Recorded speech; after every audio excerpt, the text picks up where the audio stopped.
Welcome everyone to our February seminar, which has been very popular.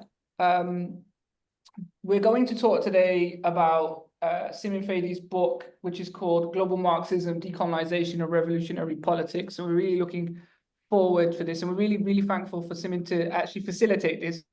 She's in a totally different time zone, and even though things are online, it's still quite late. So thank you so much, and thank you so much for writing the book. So just to kind of give you a summary of the speakers today, what we're going to do is Simin's going to have 20 minutes, then Lucia Pradella will respond. You go first. Oh, I'll go first. I've been told I'm going first. We'll have some discussion, and then we'll open it up to the floor. We've got a distinguished guest chair today, who is Simin Fadaee, Professor of Sociology at Glasgow. Just to introduce the speakers, Simin Fadaee is Senior Lecturer in Sociology at the University of Manchester and President of the International Sociological Association Research Committee on Social Classes and Social Movements. Her work is broadly focused on social movements, revolutions, and social justice. She is the author or editor of several books, including Marxism, Religion, and Emancipatory Politics, 2022, and Understanding Social Movements, 2016.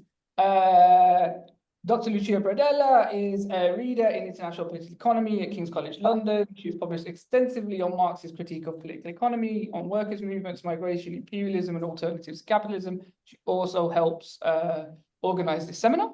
Yeah. And the UCU branch. Yeah, she wants to be known as the still UCU branch chair at King's College London. My name is John Narayan, and I work at King's College London. It doesn't need to be. No, come on, do it. No, please, no. And I work on issues of race and class. And he's a branch secretary. There we go. We're all having our UCU credentials for. And that's why we're slightly disorganized. We are slightly disorganized because, as ever, we have been talking about the future of our sector, which is not particularly looking that good. But again, we can talk about that later. So thank you all for coming. We're going to hand over, like I said, to Simin for 20 minutes, and my distinguished colleague Satnam will keep us to time. And thank you for putting on your camera as well, Satnam. Thank you so much. So Simin, over to you. Okay, can you hear me? Yeah, perfect, great. Hello, and thank you very much for being here. Special thanks to the Contemporary Marxism Research Group for inviting me and for organizing this event. Before I begin, I'd like to take a moment to acknowledge the recent tragic loss of Michael Burawoy. Michael was a friend, a comrade, and a guiding light to many. Listen. Hamas has named the 4 Israelis whose bodies will be handed over, reaching a deal with mediators on the handover of 620 Palestinian detainees who were due to be freed last week. Could everyone mute, please?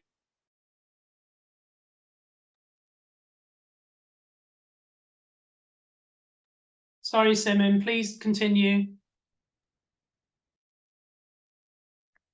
Okay, thanks. So before I begin, I'd like to take a moment to acknowledge the recent tragic loss of Michael Burawoy. Michael was a friend, a comrade, and a guiding light to many. He made a lasting impact on Marxist thought and struggles for social justice. I hope we can collectively continue his legacy. My book, Global Marxism, Decolonization and Revolutionary Politics, was published in September 2024. In the book, I examine the lives, ideas, and legacies of a selection of revolutionaries from the Global South, and I highlight how they embraced Marxism and adapted it to their local context. My aim has been to demonstrate that Marxism is an evolving force with immense transformative potential across different times and spaces. In selecting the revolutionaries, I prioritize geographical diversity across the Global South, i.e. Latin America, North Africa, Sub-Saharan Africa, East Asia, South Asia, Southeast Asia, and the Middle East, to illustrate Marxism's appeal across various regions of the South. Each figure that is discussed in the book played a significant role in the revolutionary politics of at least one country and contributed meaningfully to Marxism. The figures are all men because there was no women that rose to the equivalent leadership level to the figures in the book. And that's because of the patriarchal culture and structures that existed then and continue to exist today. But this does not mean that women played no role in the production, circulation, and practice of the ideas discussed in the book. That's why I have made a conscious attempt to highlight the role of women wherever they emerge in the course of the stories. Some important female historical figures I came across in the course of my research certainly warrant great attention in future. In contrast to their male revolutionary counterparts, these women never became particularly visible in the transformation of the societies within which they lived and worked. And thus, it's a much more challenging task to assemble a meaningful and representative sample. That task is especially difficult, given that many women had to disguise their identity to be heard or remain safe. So in the short time that I have, I will provide a brief summary of the book's key points. First point. Unlike what some critics have argued, Marxism is not Eurocentric. In the book, I have shown how Marx himself was not Eurocentric. But more than that, I've demonstrated how a Marxist tradition was born from engagement with Marx's ideas across the global South. Marxism's analysis of how economic structures shape societies makes it particularly relevant for understanding colonial exploitation and imperialist expansion, which focuses on resource extraction and access to cheap labor. This analysis also applies to the ongoing economic and political control that former colonial powers and the United States exert over the global South, and economically and politically benefit from this control. That is why, in the global South, revolutionary movements and leaders have extensively drawn on Marxism in their struggles to overthrow colonial and new colonial regimes, but also to build fair and just societies after their victories. In the process, these revolutionary leaders and thinkers have adapted and indigenized Marxist thought and contributed to revolutionary theory as well. This shows Marxism is very dynamic and has so much potential to be fitted in the specific context of struggle. For example, Marxism helps Jawaharlal Nehru combine nationalism and socialism and reconstruct nationalist thought by situating it within the framework of an ideology. Ho Chi Minh emphasized the significance of national independence and coalition building, asserting that peasants were fundamental to the Vietnamese. He argued that revolutionary processes needed a clear ideology, organization, and future vision. China's Mao Zedong intervened in Marxist revolutionary theory by centering the role of peasantry as the main drivers of the revolution and asserting the significance of ideology in defining classes instead of a mere focus on relationship with means of production. Moreover, he extended the issue of revolutionary consciousness to cultural matters and defined contradiction as an essential element of all societies, which helped him justify the idea of permanent revolution. Nkrumah's approach to socialism was associated with conscience, which more than anything is about reconstruction of social cohesion. His socialist Pan-Africanism became inseparable from the spirit of care and solidarity that traditionally existed in Africa.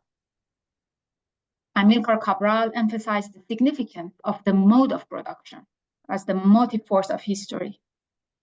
He demonstrated that national liberation required a change in both the mode of production and new colonial structures. Frantz Fanon's primary concern was the interconnection of racism, colonialism, and capitalism, and manifestations of these intersections. For Fanon, it was the broad category of the wretched of the earth who would ultimately bring down the capitalist system. Che Guevara developed his theory of FOCO, a revolutionary situation that can be created in rural areas, with highly trained guerrilla fighters. In addition, he focused on the political economy of the transition to socialism in Cuba, and the significance of the emergence of new human beings that would emerge in the development of socialism. Ali Shariati was seriously preoccupied with the Marxification of Islam. In order to achieve this goal, he reconstructed the entire history of Islam and highlighted the revolutionary aspects of Shia history and thought.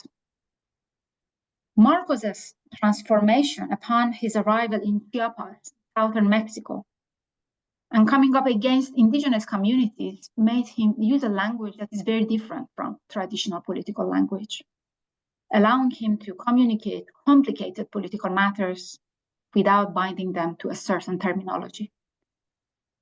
This has led to the creation of an innovative and often anecdotal political language. Each of the figures emphasized the importance of economic relations in underpinning structures of dominance, inequality, and exploitation.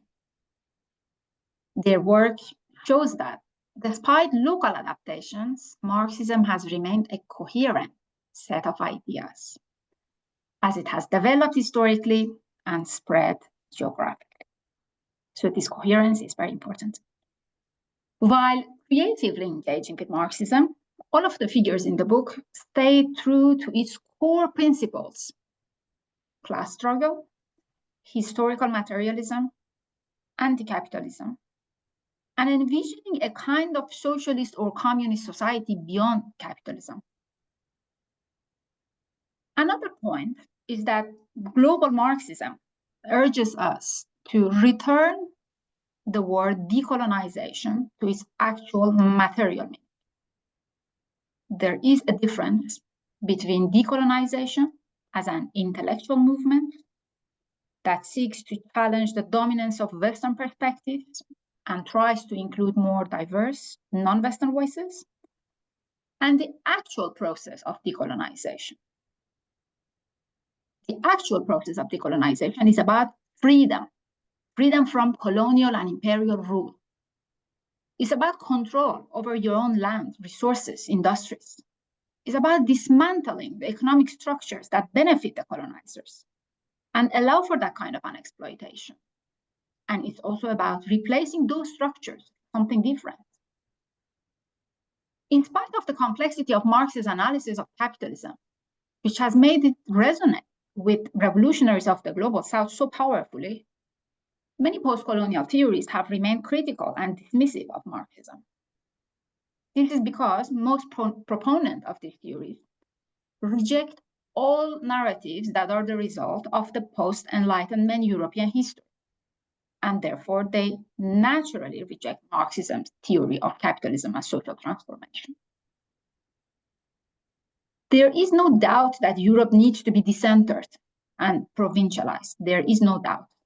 But post-colonial theorists' tendency to deny that capitalism is the basis of European power, hegemony, and global expansion reveals a serious flaw of culturalism in their arguments. There have been very valuable efforts by a number of post-colonial and decolonial thinkers to decenter Europe. But what is missing from the decolonization debates is a close engagement with questions and issues that arise from anti-colonial movements and actual political struggles against colonialism and imperialism. That's why one of the main arguments of the book is that Marxism is inseparable from anti-colonial thought and practice, and therefore the rejoining of Marxism and debates on decolonization is imperative. The new way of thinking about decolonization would not only challenge problematic and homogenizing definitions of decolonization in academia, but would help us envision a world beyond colonialism. As C.L.R. James, in his seminal work, Nkrumah and the Ghana Revolution writes, and I quote, "Colonialism is alive and will continue to be alive until another positive doctrine takes its place." End quote. A clear circulation of ideas and practices is apparent in global Marxism. Due to the specificity of their experience and their social reality, even though with some similarities in some instances, the individuals discussed in the book remain embedded in their own context, but some have influenced others. For example, Guevara insisted on publishing The Wretched of the Earth in Cuba, and Shariati translated Guevara's guerrilla warfare in Iran. Interestingly, a number of them became acquainted with Marxism and Marxists in Europe. Those who did not, such as Mao and Guevara, were influenced by classical Marxist texts, such as the Communist Manifesto and Das Kapital. In addition, it was important to understand colonialism not only from the position of the colonial or colonized, but also from the standpoint of the metropole or colonizer, in order to fully comprehend and also communicate the complexities that arise from colonial domination and advancement of ideas such as justice, freedom, and democracy that oversaw anti-colonial imperialist struggles. Each figure was deeply engaged in practical politics, practicing a revolutionary politics. They were also organic intellectuals. They joined, engaged, and lived with the subjugated and subaltern classes. And they operated within that unique space where the privileges of the rather powerful meet with the disadvantages of the powerless and oppressed. Thus, these revolutionaries left their comfort zones to go beyond abstract theorizing and armchair philosophizing.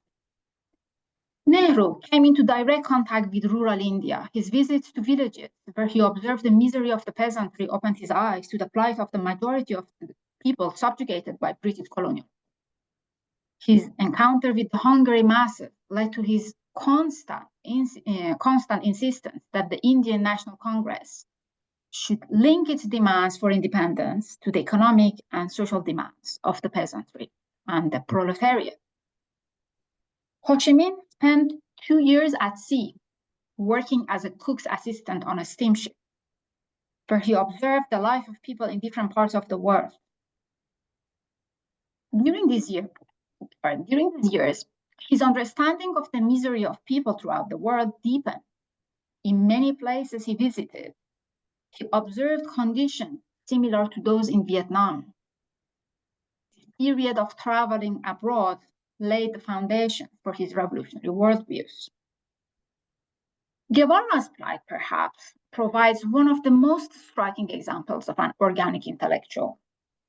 He left his home at a young age to travel around a continent with deeply entrenched social injustice, oppression, and discrimination. Rising to the highest official post in Cuba did not satisfy him.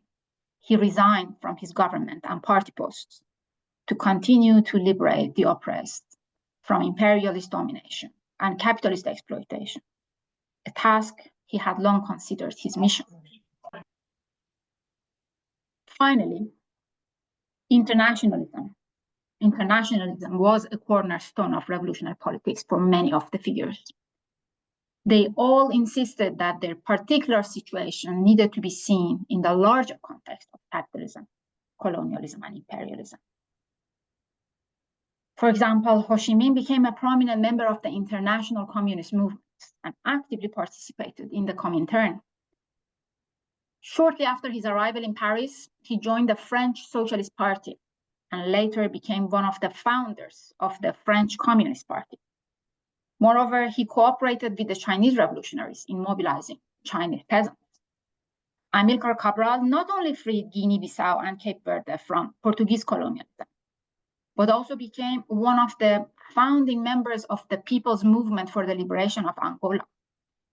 The Argentine Che Guevara became one of the revolutionary leaders in Cuba and later joined the struggles in Congo and Bolivia. He constantly insisted that the Cuban Revolution should remain in solidarity with all oppressed people of the world and assist their struggles. And I'd like to close by emphasizing this point. The nature of most problems we are facing today, from the climate crisis to global inequalities, to the rise of right-wing nationalist movements, and the violence in Palestine is global. And therefore, the solutions to these problems will be global. Over the past 16 months or so, we have seen a new wave of internationalism emerging with Palestinians, the most powerful that we have seen in the 21st century. I hope that greater engagement with global Marxism and its premises will not only help us better analyze the complexities of our world, but also inspire more people to contribute to these international networks of millions, fostering solidarity among one another and with the oppressed, a vital step in the fight for a fairer and more just world. Thank you very much.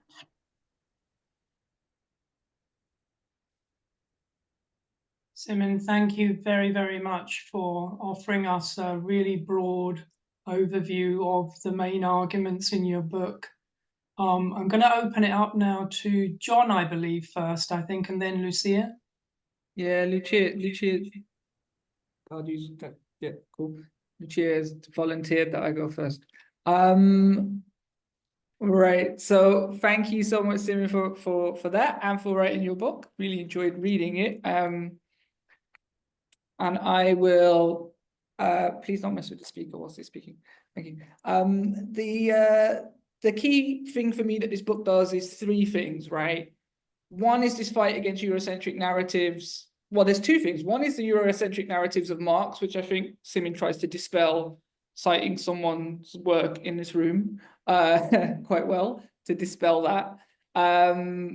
Also, the Eurocentric idea that Marxism is Eurocentric by essentially bringing back or reviving interest in a canon of Marxist thought that we could call third world Marxism, but we could call it global Marxism or whatever you want to call it, which actually proves in some ways that the most valid contributions to Marxism, especially over the 20th century, come really from outside of Europe. And why I would say this is two things.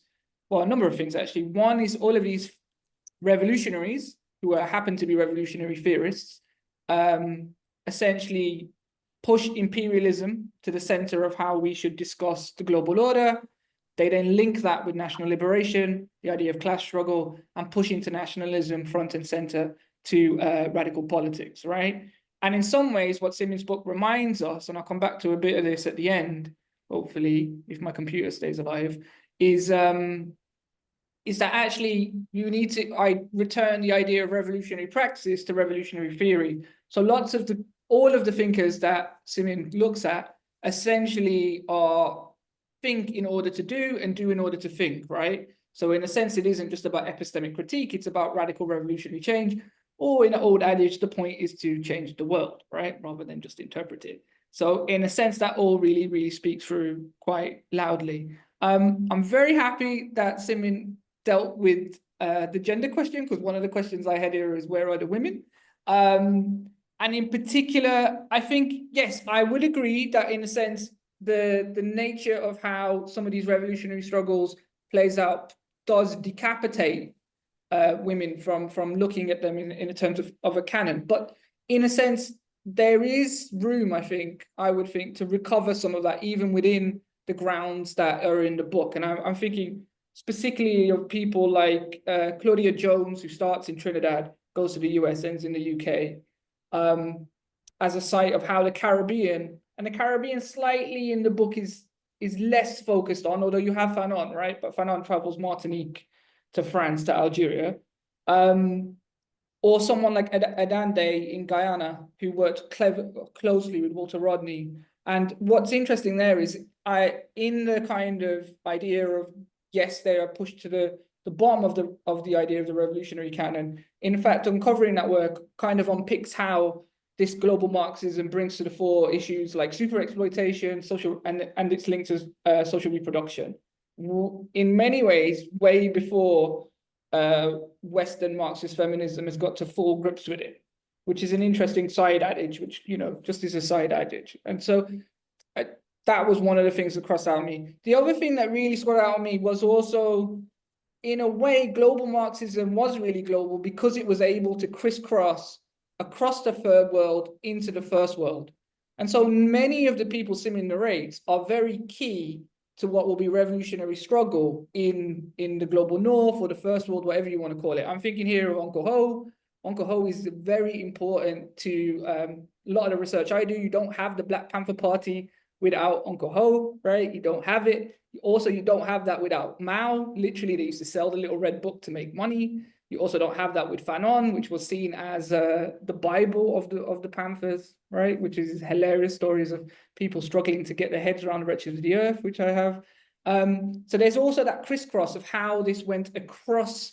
Global Marxism was able to penetrate back into sites of what you could call the global South in the global North, right?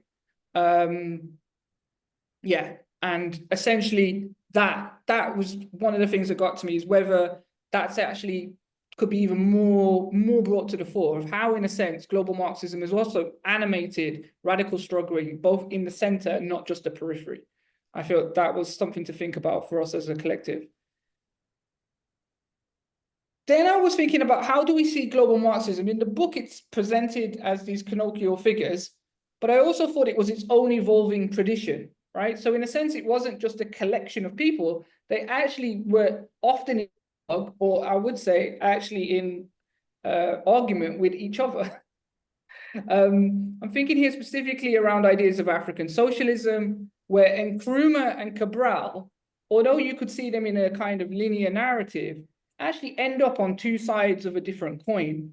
Nkrumah, if you look at Kenneth Okoth's great book, Red Africa, Nkrumah sits in a kind of first phase of African socialism, while someone like Cabral sits in the second phase. Cabral is far more Marxist-Leninist in his situation, and this is a key thing. Global Marxism was not able to disattach itself from organized communism, either in China or in the USSR. You know, and we see that where Cabral is actually brought down because the conspiracies against him also facilitate Maoists who don't particularly like the approach of a vanguard party, right? And so that's an interesting thing about the relationships between the various strands of thoughts themselves. I'm thinking here specifically about Maoism and Marxist-Leninism, how violence and non-violence also was attributed between the two groups. And that has to be brought to the fore, that there's an evolutionary kind of flow to these movements. They're not just canonical figures. They actually are an evolving tradition that is having a debate with itself. So, you know, you could pitch Cabral with Neto, with Pinto, with Santos, with Machel, reacting to Portuguese imperialism and colonialism, but also critiquing the first wave of African socialism by Nkrumah, by Toure and Senghor, right? So there is a kind of wonderful kind of way there that you could have more of this and bring it out to the fore. And I just want to end on 2 points. So there's something in the book I think is hinted at, and I think Simin does it really well, because he's saying, like, what about the revolution? And this is something for us to think about. One is, lots of this theory does exist in, say, the academy, but it's fetishized by the academy as a sense of theory without praxis. So Fanon is everyone's favorite until events play out in other bits of the world, and then suddenly, no, we can't talk about that because, you know, that's dangerous, yeah? And so many of these thinkers are accepted, maybe not even as Marxists, but they're never accepted on maybe their own premises, which is quite interesting about the fetishization of them. I would also say, like, the Zapatista movement with Subcadante Marcos has also been fetishized by the academy and a certain brand of Marxism, but not particularly for my ends, where I'm talking about John Holloway's conception of revolutionary struggle, or even Hart and Negri's idea of how you take on empire. So it's interesting to see how things have been appropriated, maybe not for revolutionary praxis, if one could make that argument. I guess I just made it. And then the last bit I want to end on is, in some ways, these thinkers are great to return to. And I think the book is great in a sense, because they return us back to the struggle against imperialism, the idea of global, of what is global struggle and internationalism, and that basically bring back concepts that we thought had long gone, such as national liberation, self-determination, violent resistance to colonial oppression, and the reforming of global governance and global economic institutions. So, I mean, I'd be interested to know how Simin thinks that is really useful in the current moment. I'm thinking specifically, is there a lineage here if you look at what's happening in West Africa today, if you look at what's happening in Palestine today, or if you're looking at what's happening more, even at the kind of multipolar level, whether these thinkers hold those resonances to help us interpret the present moment. So yeah, thank you for writing the book. I think I've done my 10 minutes. I'll hand over. Thank you, John. Simin, if we'll take Lucia's comments as well and observations, and then we'll get you to come back. Lucia, please. Yeah, thank you very much. Okay, we solved the echo thing. Okay, so I want to start by thanking you, Simin, for writing the book and for being here today, and thanks, Satman, for sharing, of course. I want to start by praising this book for making such an important contribution to contemporary debates on decolonization and for reconnecting Marxism with anti-colonial struggles. I think it's really important to highlight the crucial role that Marxism has played in shaping revolutionary movements across the Global South, because, of course, all the figures that you mentioned today engaged with Marxism as a guide to action and adapting it to their specific historical and social contexts. And I also agree that it's important to challenge the claim that is Eurocentric, that Marx and Marxism are Eurocentric, because this assertion dismisses the central role that Marxism has played in some of the most transformative political projects of the contemporary era. And one of the points of strength of this book is to recognize the role that Lenin played in globalizing Marxism. I think it's important to go back to Marx's evolving position on the national question, in particular, his changing position at the end of the 1860s, when he says, well, I changed my mind about the relationship between the labor movement in England and the Irish anti-colonial struggle. And he said, well, actually, the English working class can't accomplish anything before it gets rid of Ireland. Actually, you need to let people in with your computer, sorry. And okay, so he actually says the lever must be applied in Ireland, which according to August Nimitz and others, this was one of the most significant turns for Marx, because it placed the main revolutionary lever in a colonized country rather than the metropolis. But what I would argue is that Marx supports Ireland and the national liberation struggle from a communist, not a nationalist point of view. And what he believes is that Irish independence would damage British imperialism, and more importantly, would help overcome the antagonism between the Irish and the English working class. And such solidarity could also open a wedge within the Irish anti-colonial movement, strengthening the international that had created a bureau in Ireland. And if we look at the private correspondence between Marx and Engels at the time, they criticized the Irish nationalists for attempting to conceal the support by English workers for Ireland. And for Engels, this was a calculated policy aimed to maintain their domination over the peasants. So we have quite a strong criticism of nationalist ideology on the part of Marx and Engels in this correspondence.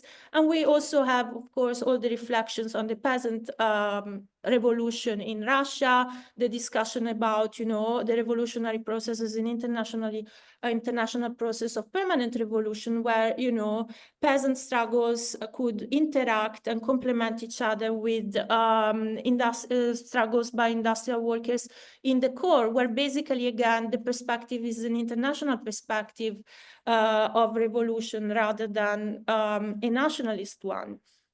And I think this is quite interesting, because if we look at Lenin's imperialism and the notebooks on imperialism, Lenin actually uses more than capital, I would say. He uses the writing on Ireland and generalizes Marx's position on Ireland to understand the relationship between the labor movement and the anti-colonial movements. And I think it's through Ireland that basically Lenin is able to globalize Marxism and to make it a tool of national liberation movements across the world. And of course, this is important when we look at the role of the peasantry, as you say, how, Ho Chi Minh or Nkrumah, Mao, etc., reflect on the role of the peasantry, re-elaborating Lenin on the national and colonial question. So I think the book is really successful in situating these struggles within the broader context of world revolution, rather than treating them as isolated national phenomena. However, I think that at some point the discussion remains somewhat abstracted from the actual political and strategic challenges that these movements faced. While the movement documents the role of Marxism in decolonization, I think it doesn't engage sufficiently with the tensions between Marxism and nationalism.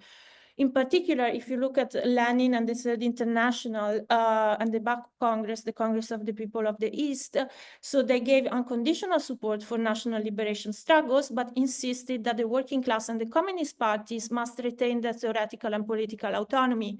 So they never endorsed nationalism as an end in itself, and on the contrary, they warned against it and said that nationalist ideology would obstruct the national liberation struggles. So this is an anti-nationalist position that is developed in the early congresses, which of course is then overthrown by Stalinism. So I find the attempt sometimes to reconcile Marxism and nationalism problematic, because I think the fundamental question we need to ask is whether nationalism ultimately strengthens the communist movement, or whether it introduces new contradictions that strengthen global capitalism and colonialism. So if we look at the actual policies of Nehru, for example, and the Communist Party in India, maybe his attempt to reconcile socialism and nationalism wasn't that successful, or maybe that's an expression, you know, of his repression also of the communists in India. That's an example, but I think also Nkrumah's trajectory serves as a cautionary tale, because we know that he's also adapting Marxist-Leninism to basically to develop a nationalist project, even if, of course, he was a bit Pan-Africanist. And then we see how the reliance on cocoa exports basically led Nkrumah to repress the workers' movement in Ghana and, you know, use the state apparatus against rail workers in 1961, which basically led to the demobilization of the masses that laid the conditions for the CIA-backed coup in 1966. So this, I think, it's an important parable of new colonialism, and, you know, forces us to think about the constraints of nationalist strategy within a neocolonial imperialist system. And I think, you know, Fanon in particular develops his critique of nationalism and the national bourgeoisie in reflecting about these experiences, like, for example, Ghana's experience, when he says that the bourgeois phase in underdeveloped countries was a completely useless phase, like, you know, it basically stopped the day that we reached independence. So I think in this light, also in the light of Fanon's analysis, we could actually say that nationalism and developments are ideologies that can actually serve counter-revolutionary strategies in the longer term. And I think it's important that we address these kind of questions when we face, especially since 2011, a resurgence of anti-colonial and imperialist uprisings in the global south, starting from the Arab uprisings, that, you know, opposed both neocolonialism and imperialism, but also the limits of post-war nationalism and developmentalism in the global south. And so I think it's important to highlight the specific contribution that Marxism can make in this situation of revolution and counter-revolution, where especially we are facing a heightened counter-revolutionary violence today with the rise of fascism globally. And of course, you were very right to mention the genocide in Palestine. So how we as Marxists provide unconditional support for the anti-colonial resistance and anti-imperialist resistance, but also do this within a broader framework of revolution, and so working towards world revolution to overthrow capitalism today. Thank you. Thanks. Lucia, thank you very, very much. Simin, I think there's a lot to digest there from John and Lucia, I think. Perhaps you can have a first stab at that before we open it up to the attendees more widely. Does that suit you? Yeah, thank you so much to both of you for these amazing, remarkable comments, which I agree with most of, actually, with almost all of what you said. I completely agree, and thank you so much for bringing these up. Maybe just, okay, I take a look at my notes to see if there is anything. The question of gender, yes, it is an issue, and I agree with you, John. Maybe I thought a lot about it, actually, because I'm a woman myself, right? So I didn't want to have a book with just men.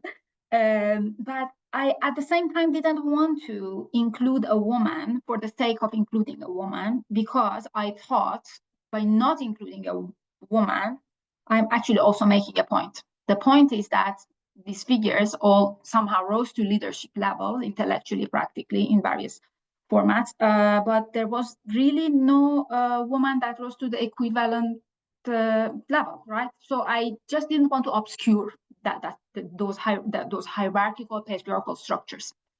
Maybe it would have been better to include a woman. However, that was my decision at the time, and I still think it is good that in each presentation I give, that we bring up this issue and we talk about it, because one of the reasons I wrote the book is because I think we need to learn. We need to learn from the past.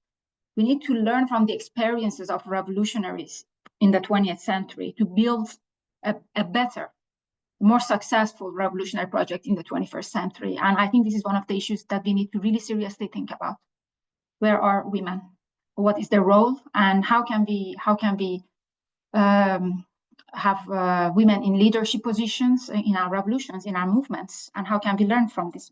So thank you very much for bringing this. I think this is very, very, very an important point, and I constantly myself think about it. Okay, let me just look at my. Yes, the idea of the South in the North is really interesting. For those of you who, I guess most of you who haven't read the book, I have at the end of each chapter, I have a part which is called legacy.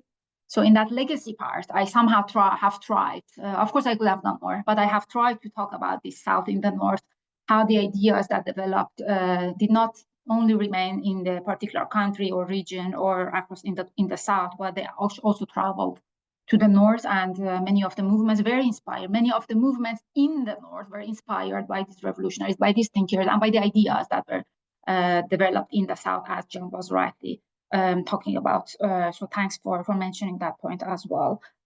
I completely agree with you that global Marxism is not about the figures, and that was not my intention either. My intention was to show the tradition that emerged out of the engagement of these figures with Marxism. In fact, this is a methodology that I chose. I chose these figures as a methodology because it made it easier for me to present these ideas to my readers. I wanted to write the book also for a broad audience. The way I have written it is quite accessible. So I didn't want to make it too complicated, too complex. I wanted it to be straightforward somehow. And I thought through these figures, things can be presented. They are stories. I'm telling some stories. So you read each chapter as a story and then you move on. However, it doesn't mean that these chapters are not related. They are related. But somehow I leave the reader there to make these connections and interrelations. But I completely agree. Of course, the legacy parts in each chapter could have been developed perhaps more, and then also talk in more detail about the South in the North. Maybe not to take up so much time. How can we interpret these figures, their theories, their actions today? I think in many ways. I was trying. I mean, you both also mentioned how we can do this. Many ways. Everything they did, we need to learn from it, and also we need to learn from the mistakes, as Lucia was trying to say. How can we overcome the mistakes, and how can we learn from the successes? How can we actually combine theory and practice, as John was saying? How not remain just limited to discussions and having conversations about Marxism and revolutions over a glass of wine with our friends and colleagues and comrades, but actually just get involved in more revolutionary practice and politics. And this was the nature of revolutionary politics and the Marxism that these figures actually indigenized and adapted in their local context. So I think there is so much to learn in contemporary context from these figures. And the most important thing to me is practice, combining theory and practice. And as I said at the end of my talk, is internationalism. We need to think internationally. Not in all the problems that we have today, or most of them are global. The nature of these problems are global, and we need more internationalism. We need to really move beyond our local, national, regional contexts and to try to interconnect with each other and understand these interconnections. And I think that's the only way. The only way to overcome global capitalism is through global Marxism. We need to connect, and we need more and more internationalism. Lucia, thank you so much. I completely agree with the point that you made about nationalism and the problems that nationalist thought, nationalism can actually bring into struggles, and they brought to those struggles that I have talked about in the book, the struggles of the 20th century. But I think the context, I sometimes give some credit to these people for making mistakes, for not really getting to the place they wanted to. You know, is hard. Is that you are in a very, very difficult position. The policies, some of the decisions they made, of course, they were not right, but they were also not saints. You know, they were human beings and they made mistakes. And I think the task is now to learn from those mistakes. The task is to ask ourselves what went wrong and what went right, and how can we actually reconstruct the good things and learn from the bad things. And I completely agree that we need to learn from contributions of Marxism more and more, and try to avoid the issues that emerged in the struggles of the 20th century that most of us disagree with. And thank you so much. Thank you so much, Simin, for those really full responses and comprehensive responses. What we could do now is open the discussion up to everyone else. I can see only 20 or so names per screen. So if you use the hand icon, and I'll literally curse the different pages and call you as and when I see you. I hope that's okay. That's okay. You can also put it in the, sorry, Lucia. We could also put it in the chat if you want to, and then we can call you to read it. And also, Satnam just messaged me saying he's got to leave in 5 minutes. For those who don't know, Satnam was impromptu chair for this. So we'd just like to thank you, Satnam, for stepping in. No problem. Thank you so much. I can wait I can do 5 more minutes. Sorry, I didn't hear what you said, but yeah, thank you for stepping in. Has anyone got questions? Raise a hand. Comments? Or we have Lucille. Is that correct pronunciation? Yes, thank you. I couldn't find how to raise my hand, so thank you very much for your presentation and for the great comments. I have a question on specific question on Nehru, because I was a bit astonished to hear that you considered him as a Marxist, and I explained this. I am working on social democratic development internationalism in Europe, and how they were very much influenced and in contact with the pioneers and big names of the anti-colonial movements. And the social democrats in Germany and in Austria, for example, in the 60s, they were very much impressed by Nehru and very much influenced by Nehru. And I had the impression that they were in contact with him because they saw him as an anti-communist. And and the same goes for a lot of African socialists, for example, with Tom Mboya and some trade unionists in East Africa or in the North.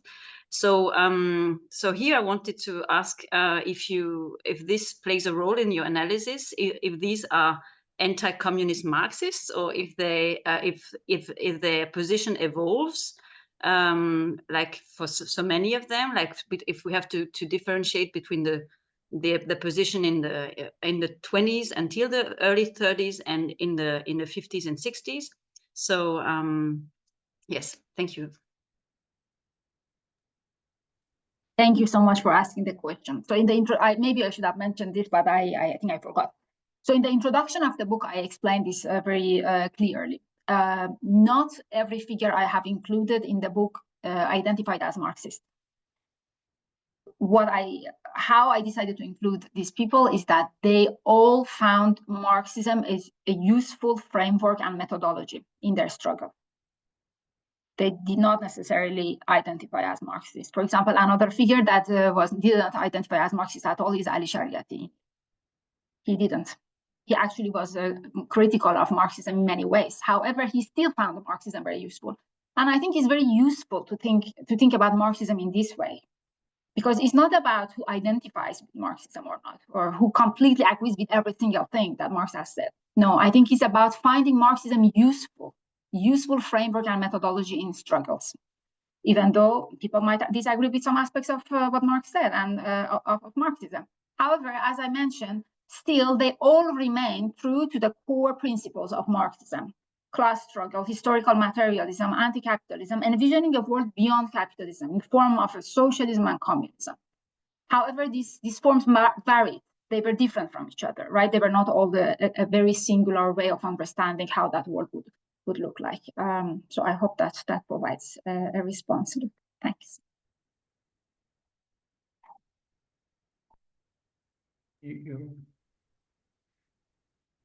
Okay, thank you, Simin, for that answer. Do we have any other questions or comments? Do prefer questions to comments, but you can go for it.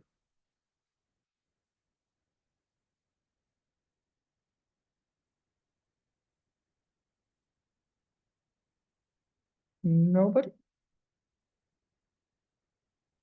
Very unlike seminar Marx. Oh, Matthew? Matthew, unfortunately, it says Matthew Maga on my thing, but I know that it's not that. So, yes, it's Maganga. That's, I guess, my name got cut off. Thank you, Matthew. Go ahead. Yes, I guess I just had a sort of a very general question. I'm not really in academia or anything like that. So I'm more in the artistic space, and I've noticed that there's quite a few artistic practitioners, especially in the realm of ecology, who are picking up on kind of Cabral's kind of theories. I guess that's to do with his background as an agronomist. And I guess with the conversation also about how Fanon's been talked about in the academy, and his praxis in a way is kind of under, I guess, represented. So I was just curious. I haven't read this book, but I was just curious if there's any figures of kind of, I don't know, is there reclamation of some of these figures in this book by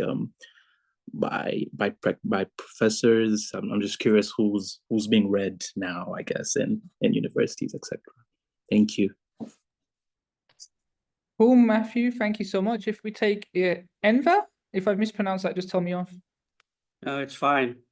Thanks very much. I thought all of this was the presentations were really very informative.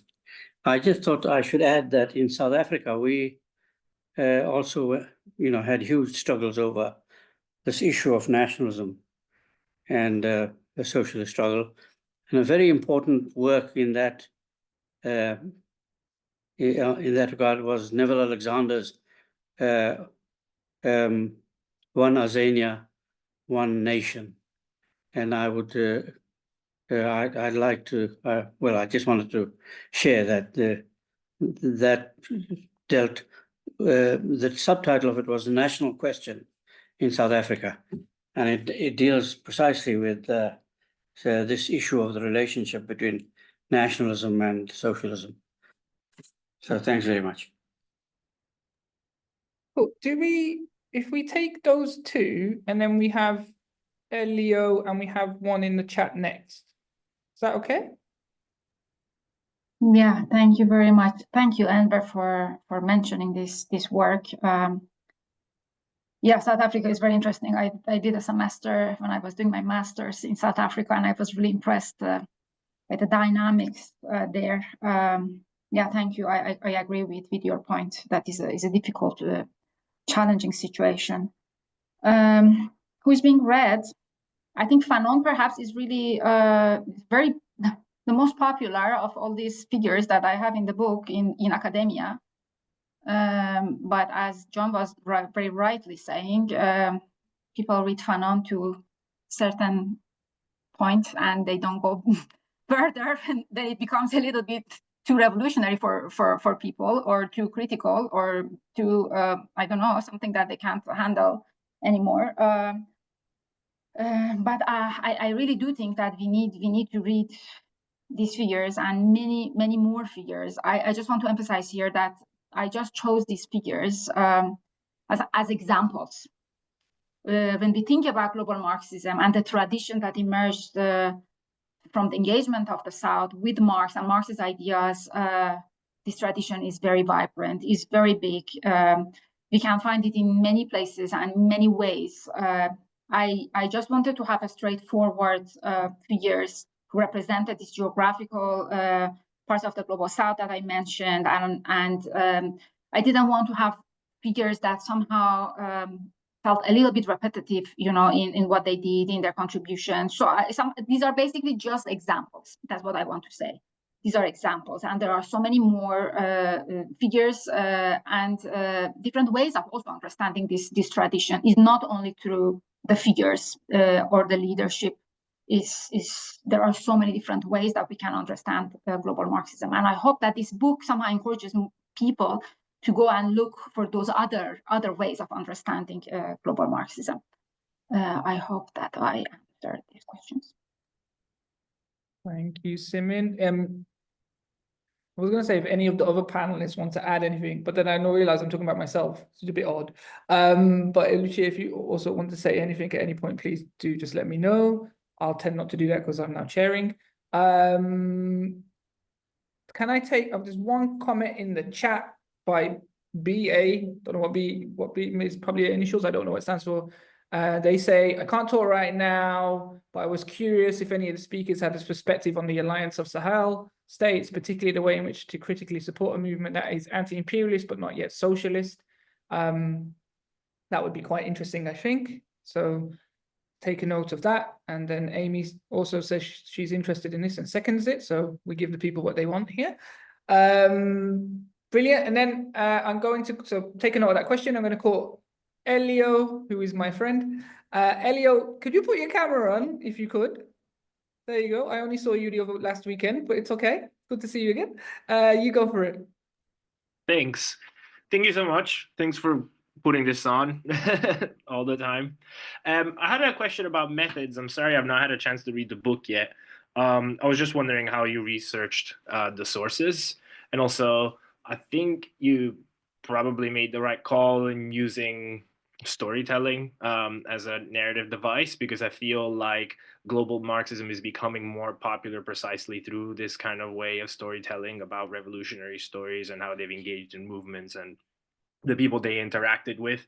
But I was wondering if you also found it challenging in a way, if storytelling in that way historicizes these figures and perhaps makes them potentially less immediately relevant to present problems. Okay, I'm going to take one more. Thank you, Elio. I should add, Elio is the source of the quote that is on our Twitter thing about us being the best educational experience, best intellectual experience in Europe, if not the world. I read that and I almost thought, that sounds familiar, but it's not going to be me. That would be I think it was a comrade. It was a comrade of yours and it was passed to me. We take it and we'll use it. All right. Actually, before I come to TT, Nancy, I think Nancy has put their hand up in the chat. So Nancy, Yes. Please do talk. Yes, I'm here. Yeah, thank you very much. First of all, I should congratulate the author for this wonderful book, giving a global South perspective on how Marxism as an idea has creeped into the different parts of the global South. So it is just an observation that somebody was making a comment saying Nehru was an anti-communist.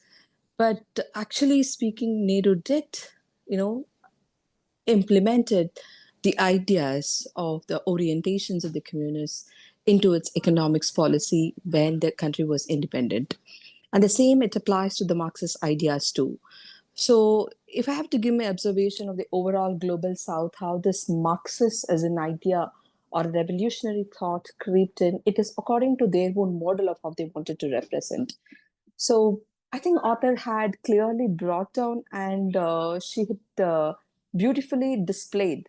Right? I think we need to go back to this historical figures to understand what kind of revolutionary thought they had and how the people right now who is facing all the contemporary issues can implement those ideas. I think Marxist ideas that has penetrated into the global South has to be retained. I think this book is going to do that justice. Thank you very much. Okay, so maybe if we get an answer to those sets of questions, and then there's plenty more. Titi, sorry, you got your hand up. I'll come to you next, promise. Yeah, Simin, if I hand over to you. Thank you very much for the very interesting questions. I start with the last comment. Yes, very good, very important. Yes, I completely agree. We need to understand. I mean, one of the points that the book is trying to make is that Marxism needs to be understood in the particular context of the struggle.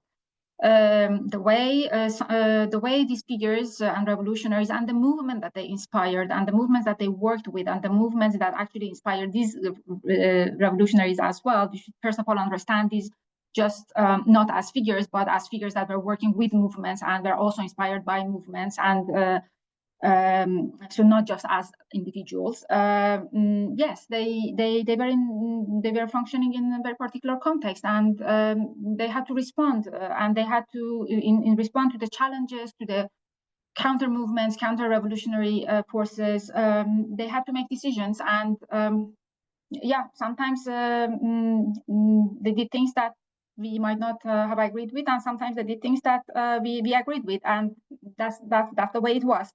And I completely agree that we need to learn, and we need to rethink what they did, and we need to ask ourselves how these ideas are relevant today and what our particular context today means for advancement of Marxist thought. So we do not need to take those ideas as they were, but we need to engage, and we need to learn, as I mentioned.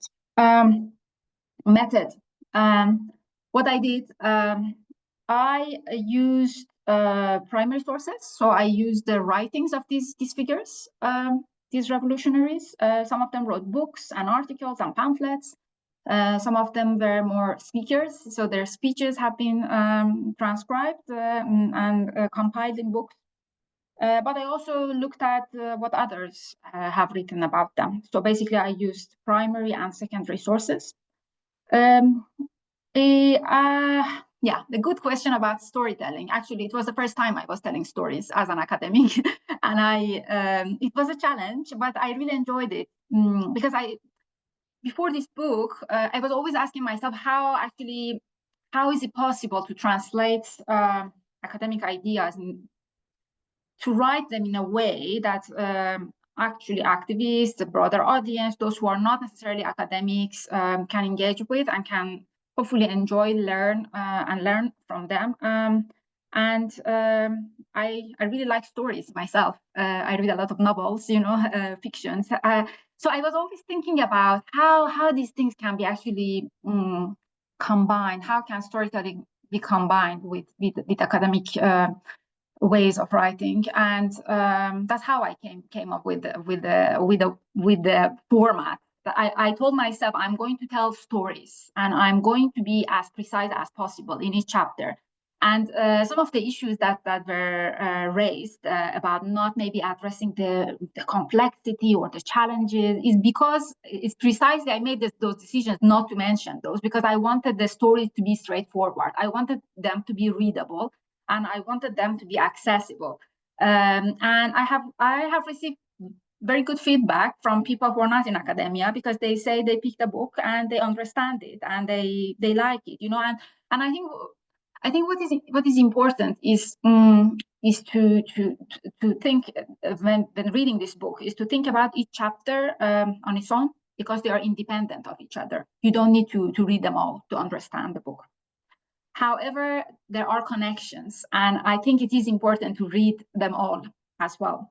But maybe someone picks up the book and says, oh, I'm interested in the chapter on Cabral, and I just start reading the Cabral chapter, and then I want to read the chapter on Mao, and then I want to read the chapter on Ho. And then, okay, some of the chapters are still missing, and then I go back and read the others. So you don't necessarily need to read them the way I have presented them, but I think it's good that people read them all together, because the book is telling a story of all these for a reason. Otherwise, there are actually a number of books on each of these individuals out there, but I don't know any book that puts all of them together. So yeah, it was a challenge, but I think it was also very rewarding. And thanks for asking the question. The question of anti-imperialism versus socialism, I think, is a very important question. In many movements face this challenge, I think. I'm from Iran. So the Iranian Revolution, 1979 revolution, a lot of people, the left, they supported, I mean, they made the alliance, the left made the alliance with Islamists at the time. The main reason, anti-imperialism, brought a lot of people together. And after that, they were questioning if this alliance was, many people were questioning, not everybody, of course, if this alliance was right or not. And I think this is a very important issue to think about. I personally don't think anti-imperialism without socialism has any meaning. Anti-imperialism and socialism go together. We cannot have anti-imperialism without having socialism. So that's my take on that. Okay. Thank you, Simin. Thank you so much. All right, we've got some more questions. TT, thank you very much for being patient. Would you like to ask your question? Yeah, absolutely. Thank you, John. If you could turn your camera on so we could see you, it'd be great as well. Sure, I'm a little bit shy, but like, yeah, thank you, John. Thank you, Simin and Lucia. It has been a really productive discussion. And I think one of the questions, as someone who is currently writing a book or revising a book manuscript on Indonesian contribution to global Marxism in the 60s, like I have this question about the internationalist platforms. I think it's to every one of you, including Simin, Lucia, and John, to hear like what are you thinking about it, because John, you mentioned Raid Africa, the book, and the Panthers Party, and Lucia, you are referring to the Baku conference, and Simin, you're writing on multiple figures that are somewhat in some of these milieu that hasn't been really brought up into the discussion, namely Bandung, tricontinental, and 60s Marxism. As in Nehru is very much, as we all know, the architect of the Bandung Conference. And we know that Guevara, to echo also John's statement about Uncle Ho, 2-3 mini Vietnams in the Tricontinental Conference, and also Cabral's also a very fundamental figure in Tricontinental. And also there are lots of discussion, more so probably among like the Asian Marxist milieu in thinking or conceptualizing global Marxism, 60 Marxism as somewhat a framework that could register the Maoist influence globally in the 60s. So I think the question for me, and it's the question that always like comes to my mind, is that after 1943, there is no such thing that is a centralized internationalist platform like the Comintern, right, that could coordinate the anti-colonial Marxists globally. And because the absence of that, I think the you could say global South Marxists or the anti-colonial Marxists have to be very creative in creating their own political platform in order to coordinate all these Marxists around the world, right? And Bandung is not perfect because it's very like, you know, nationalist and bourgeois and diplomatic. But then there are also some of other endeavors that try to Marxify or like turn Bandung leftward. And I would say one of them that I work with closely is the Afro-Asian People Solidarity Organization in Egypt, starting from 1957, and also Tricontinental Conference, right? So yeah, so I think the question is, what do you think about, you know, some of the key concepts, organizational concepts and milieus of Bandung, Tricontinental, and 60 Marxism? Amazing. Thank you for that great question about world making. Thank you. Lawrence, we know you, Lawrence. Come on, you got to put your camera on. Are you outside in the hammock? Lawrence Wong. Or maybe Lawrence isn't there just yet. Lawrence is a regular. Right, maybe we'll come back to Lawrence, I think. Okay. Right, there are a couple of questions in the chat that we can talk about. Daniela Lima says, can we be decolonial and anti-imperialist without being nationalists? I think Lucia will have something to say about that. And also, how does global Marxism relate to the unequal development approach? So that would give us three questions. So yeah, Simin, do you want to start? I could, but I mean, you and Lucia also haven't spoken much. If you like, you can also respond to any of these questions. Lucia?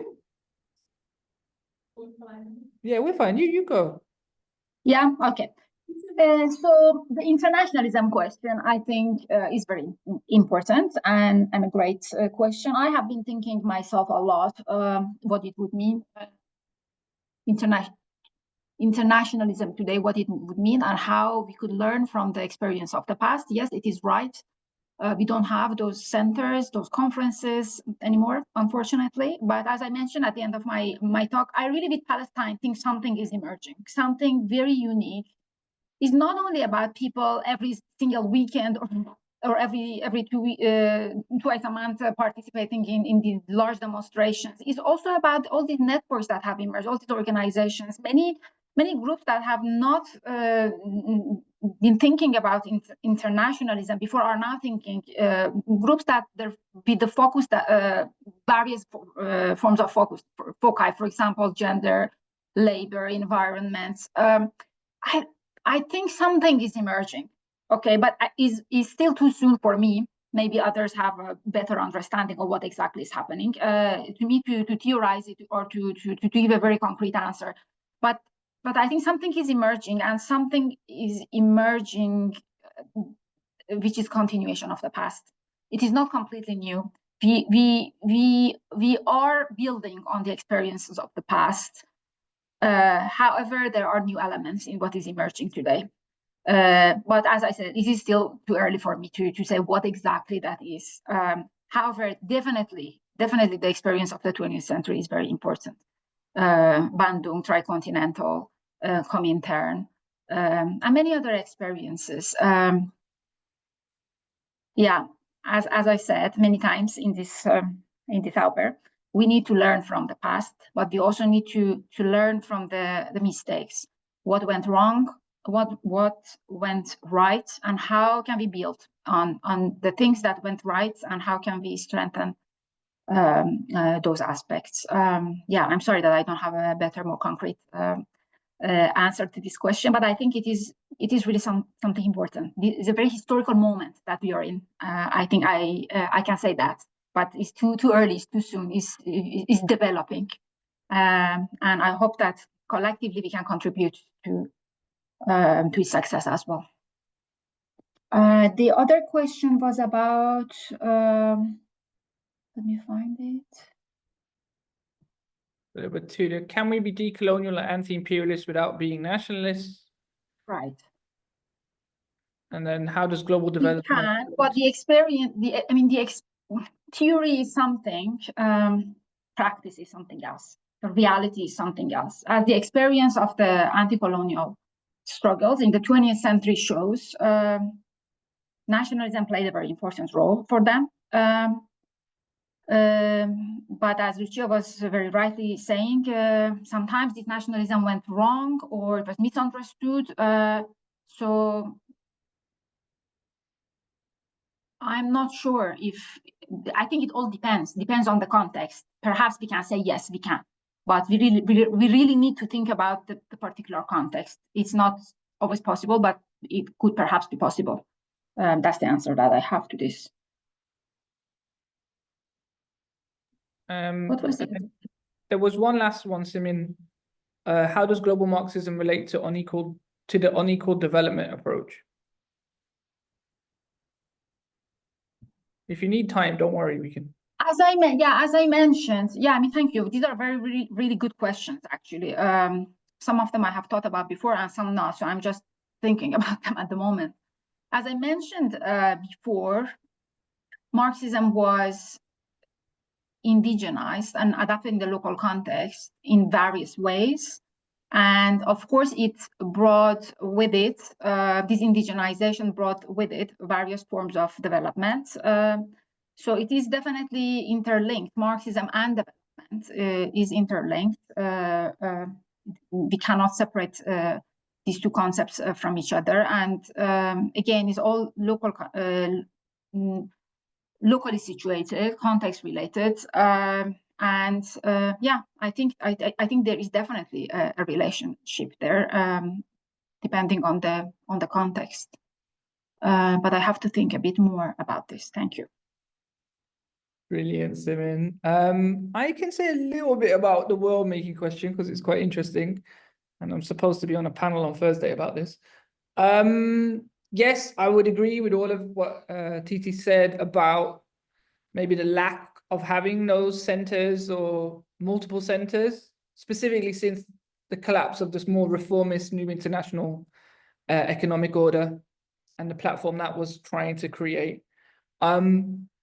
But then maybe there is, just to kind of give a sense of like how the international political economy of this is playing out, maybe there is room for bits of that to reemerge as the nature of imperialism doesn't necessarily change totally, but is shifting tectonically with, you know, whether you call it imperialist competition is a debate I don't really think we need to get into, but definitely China has repositioned itself on tech in a way that the US empire is really not happy with, right? We just need to say two words: deep seek, and win, you know, and laugh at all of the money getting wiped off the US stock exchange, which, you know, wherever you stand on multipolarity or whatever, was quite funny to watch for me. I mean, it might not be for other people, but that in itself is an interesting thing, because if you look at how China has embedded trade with other countries in the global south, and now the battle over rare earths and rare minerals, right? So on one hand, you have the US doing a kind of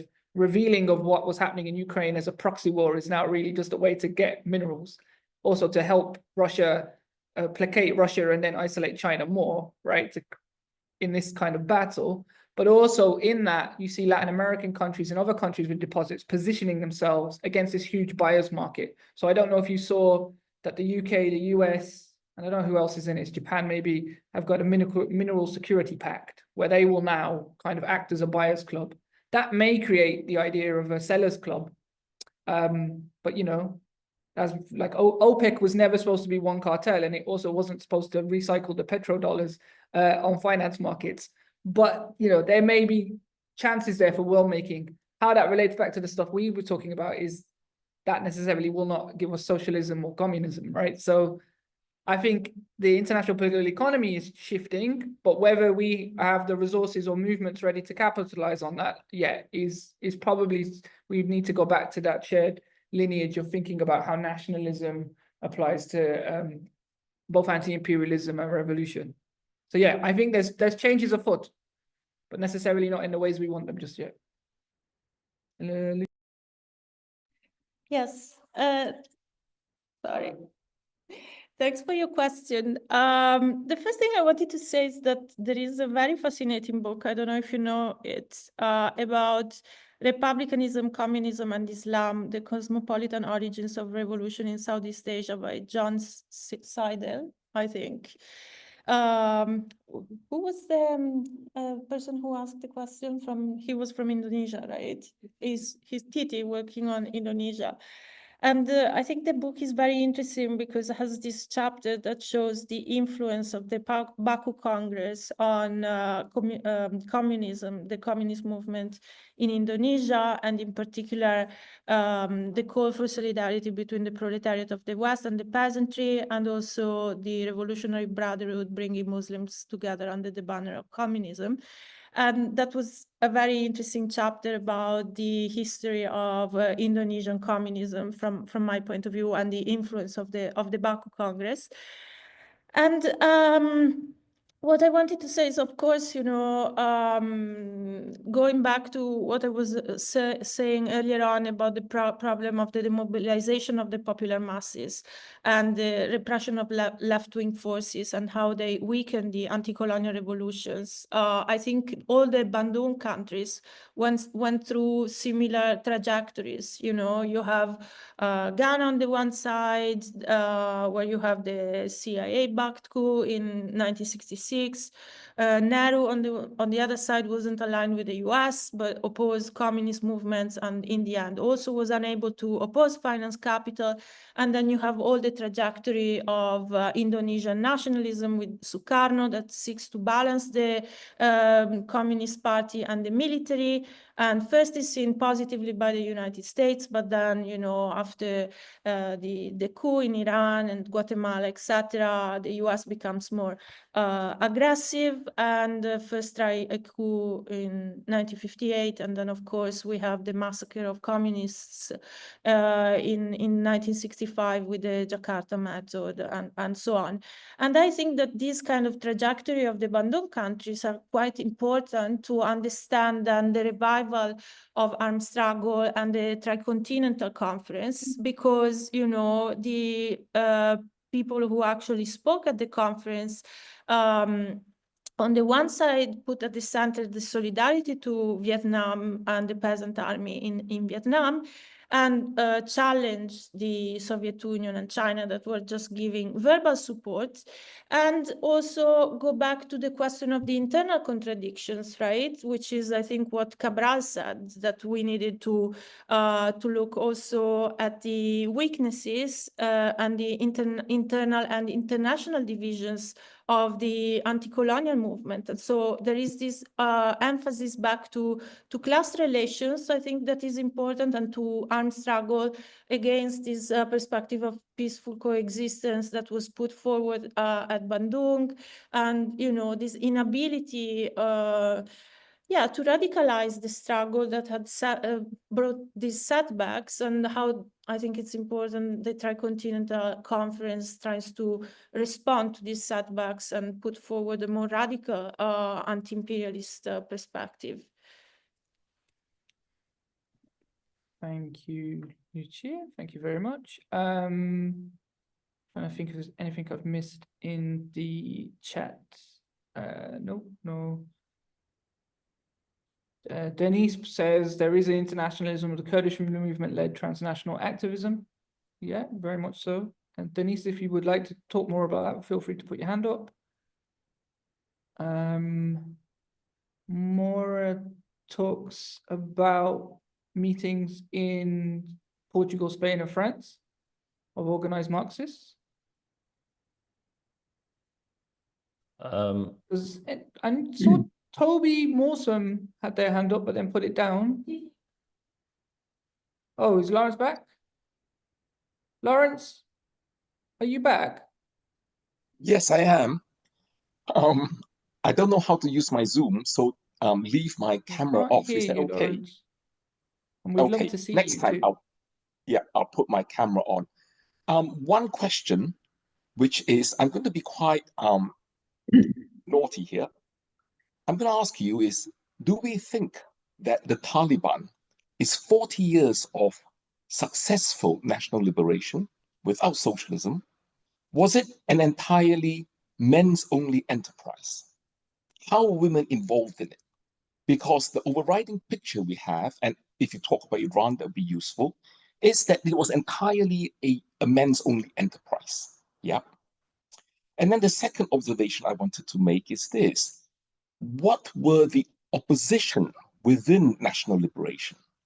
Because I do think national liberation can accomplish itself, and then the organizations say, we have finished our work.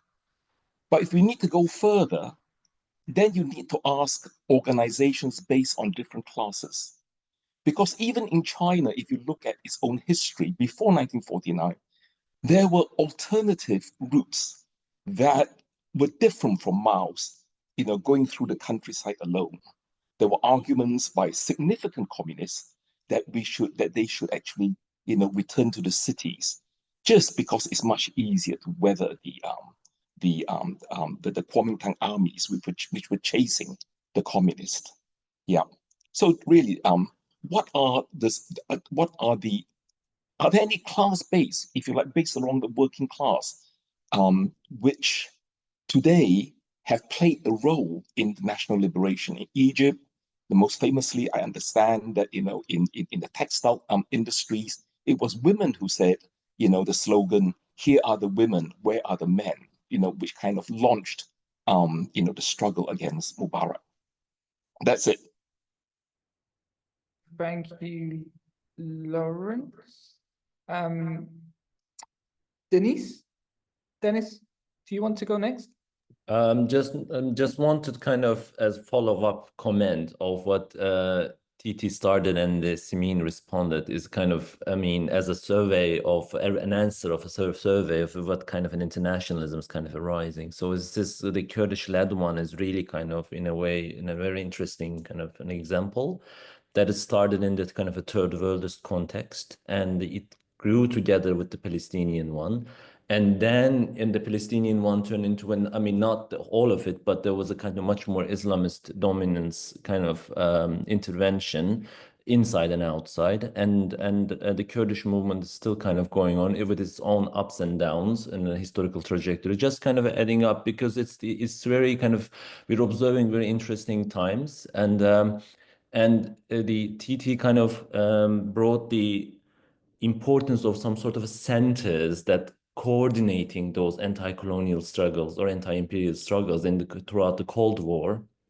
We don't have this anymore, but we have a very much more kind of improvised, localized, internationalist experiments going on. That is one is particularly in Rojava that it just came to my mind. Just I wanted to kind of add an kind of an addition. So. Okay, amazing. Simin, do you want to take those questions? Yeah, thank you. Yeah, thank you, Dennis, for bringing Rojava. It's definitely a very interesting example, and we need to think about it.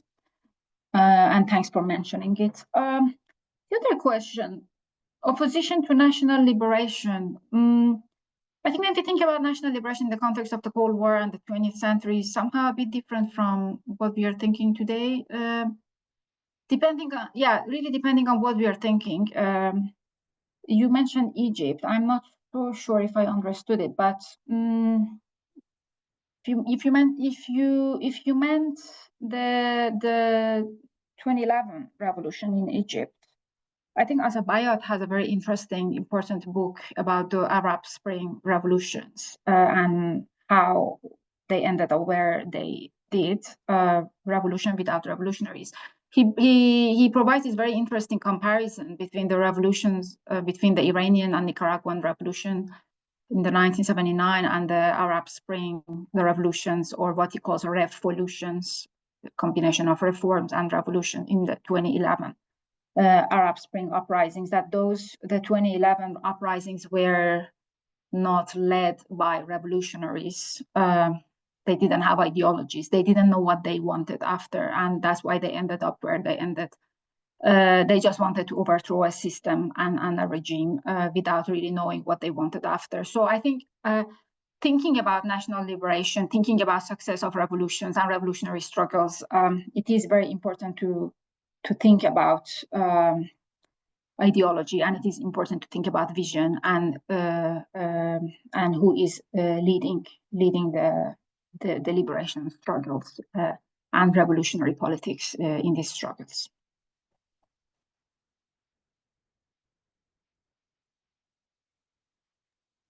Thank you. I'm taking over the sharing because, sorry, can you hear me?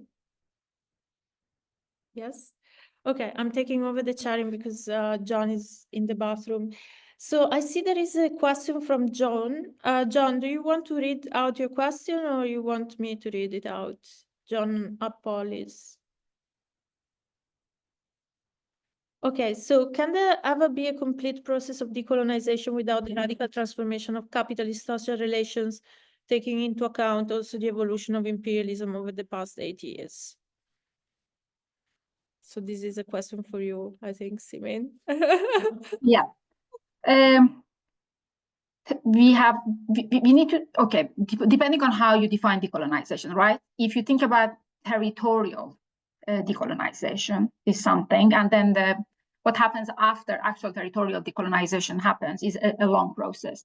But what I really like to think is what Zapatistas think. They think about multi-headed monster. This monster has a body, and it has all these heads, and race is one of them, one of the heads.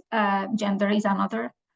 Neoliberalism is another. But there is the body, right? The body is capitalism. So you can cut off one of the heads, and still the body is there.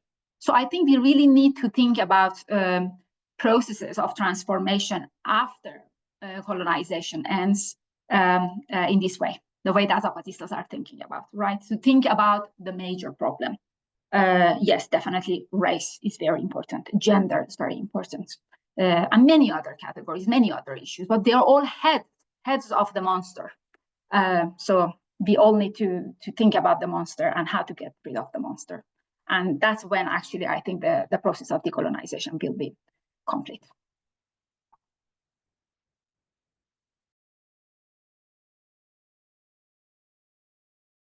Oh, back to me. Oh, I'm taking over chair again. Do you want to say anything to this question, Tom? No? Okay. Do we have anybody else who would like to say anything or intervene? We have a little bit more time.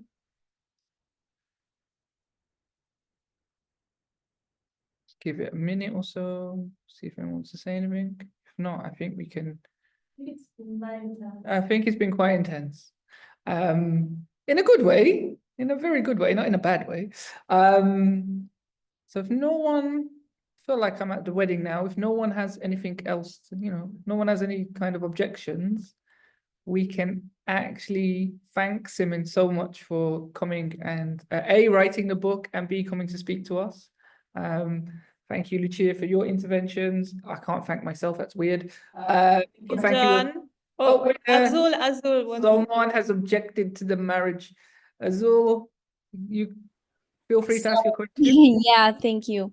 I just wanted to ask a quick question about, because you just mentioned Zapatismo, Simin, and it's very interesting to see that you've included Subcomandante Marcos currently doing a research on how Zapatismo can kind of influence more political framework. So I just wanted to see what you have to think this merging of indigenous cosmovision that the Zapatistas have with a more practical approach and how it can actually be applied in a political realm. So I just want your opinion on how this can be in the context of maybe specifically Latin America.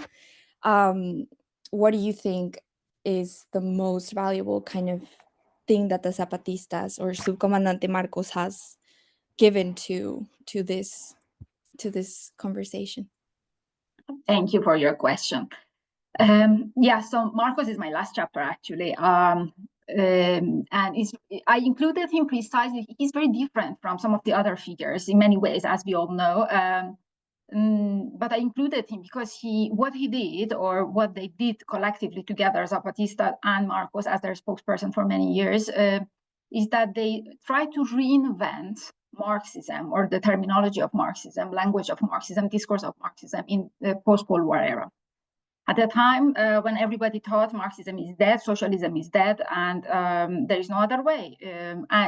What they did is really amazing. They somehow try to revitalize that language, that terminology, and that discourse. And they did it in a very innovative way, as you precisely mentioned, by somehow combining indigenous thought, indigenous ideas, indigenous ways of living with Marxist ideas.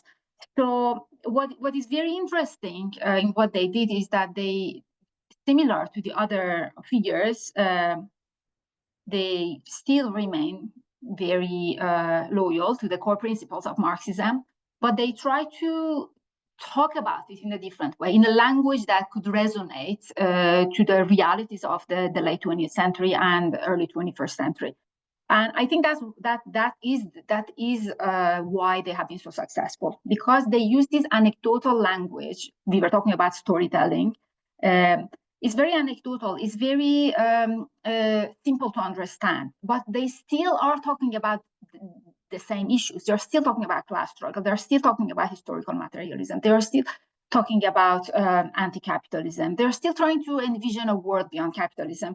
But in a very interesting, innovative way. And I think that's why they have been resonating so well. Also, their methods of organization and strategies is somehow different from many of the other figures that we discuss. And I think that's another reason that they have been so popular in Latin America, but also beyond, as I'm pretty sure many of you know, that they have been popular in the global north in many parts. I think is because of the way they talk about Marxism, or they started talking about Marxism, and the way they started to connect issues of anti-imperialism, anti-capitalism, anti-colonialism, and thinking about a world beyond capitalism and imperialism.